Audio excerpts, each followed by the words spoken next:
Persimmon cake. This is so moist and perfect. It's like zingy, zesty, citrusy, delicious, orangey, persimmony goodness. It is so good.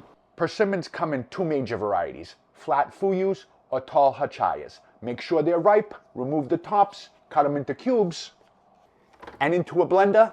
A touch of tamarind paste will highlight that persimmon flavor. You know what to do? We need 220 grams for this cake. 219 grams of all-purpose flour and 2 leaveners, baking powder and baking soda, kosher salt. This isn't one of those cakes where you gotta cream the butter either. It's just 151 grams of sugar, a couple of eggs, and 109 grams of olive oil. Orange zest will further boost that persimmon flavor. A teaspoon of vanilla and 184 grams of whole milk. Add that persimmon puree, bring it all together, and fold in the dry. I can smell it. It's like a creamsicle cake. This is a home-style cake, straight into a greased Pyrex. People put cinnamon with persimmon all the time. Why f it up? And straight into a 350-degree oven. 30 minutes later, test it, make sure it's done.